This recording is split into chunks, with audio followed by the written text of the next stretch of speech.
کیا واقعی ہم اپنی تقدیر کے مالک ہیں، یا پھر ہمارے ہر قدم کا فیصلہ کسی بڑی طاقت نے پہلے ہی کر رکھا ہے؟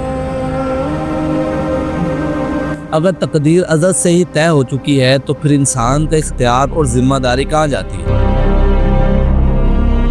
یہ سوالات ہمیں گہرے اور پیچیدہ موضوع کی طرف لے جاتے ہیں۔ اللہ کا علم ہر چیز پر محیط ہے اور وہ اپنی حکمت سے کائنات کی ہر چیز کو کنٹرول کرتا ہے، لیکن پھر بھی انسان کو اختیار کیوں دیا گیا ہے؟ کیا اس اختیار کا مطلب یہ ہے کہ ہم اپنی تقدیر خود تخلیق کر سکتے ہیں، یا پھر یہ سب کچھ ایک بڑے منصوبے کا حصہ ہے؟ یہ سوالات تقدیر کے مفہوم کو مزید پیچیدہ اور دلچسپ بناتے ہیں اور ہمیں سوچنے پر مجبور کرتے ہیں کہ آخرکار ہماری تقدیر کا اصل راز کیا ہے۔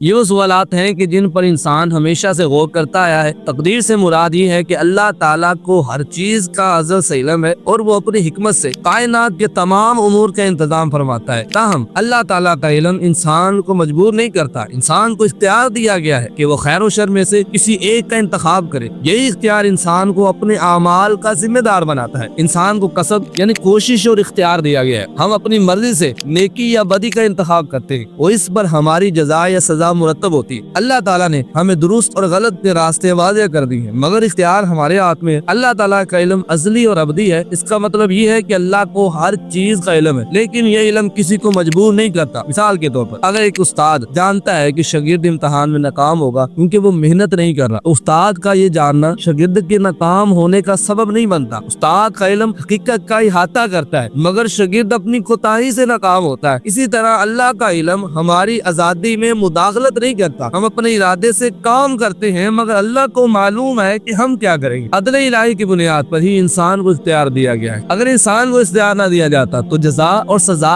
کا کوئی مفہوم نہ ہوتا۔ اگر ہم مجبور ہوتے، ہمارے اعمال کی کوئی اہمیت نہ ہوتی۔ اللہ تعالیٰ قرآن میں کیوں فرماتا کہ لا یکلف اللہ نفسا الا وسعها، یعنی اللہ کسی جان پر اس کی طاقت سے بڑھ کر بوجھ نہیں ڈالتا۔ اس سے واضح ہوتا ہے کہ انسان اپنی طاقت اور اختیار کے دائرے میں رہ کر عمل کرتا ہے۔ تقدیر کا مطلب ہی یہ ہے کہ اللہ نے اپنے علم سے ہمارے اعمال کو جان لیا ہے اور ان کے اسباب مہیا بھی ہیں، لیکن انسان کو مکمل اختیار دیا گیا ہے کہ وہ اپنی راہ چنے۔ انسان اپنے ارادے سے عمل کرتا ہے اور انہی اعمال کی بنیاد پر اس کی جزا و سزا طے کی جاتی ہے۔ یہ معاملہ ایسے سمجھے جیسے آپ کے سامنے دو راستے ہوں، ایک سیدھا اور دوسرا پرخطر۔ آپ کو آزادی ہے کہ آپ کس راہ پر چلیں۔ اللہ کو معلوم ہے کہ آپ کون سا راستہ لیں گے، لیکن فیصلہ آپ خود کریں گے۔ یہی آزاد ارادہ ہے۔ خلاصہ یہ ہے کہ اللہ کا علم انسان کو مجبور نہیں کرتا، انسان کو کسب یعنی اختیار دیا گیا ہے۔ جزا اور سزا انسان کے اپنے اعمال کی بنیاد پر ہے۔ تقدیر اللہ کے علم اور حکمت پر مبنی ہے، لیکن انسان کے پاس اپنے راہ چننے کا اختیار موجود ہے۔ یہی اختیار انسان کو اپنے اعمال کا ذمہ دار بناتا ہے۔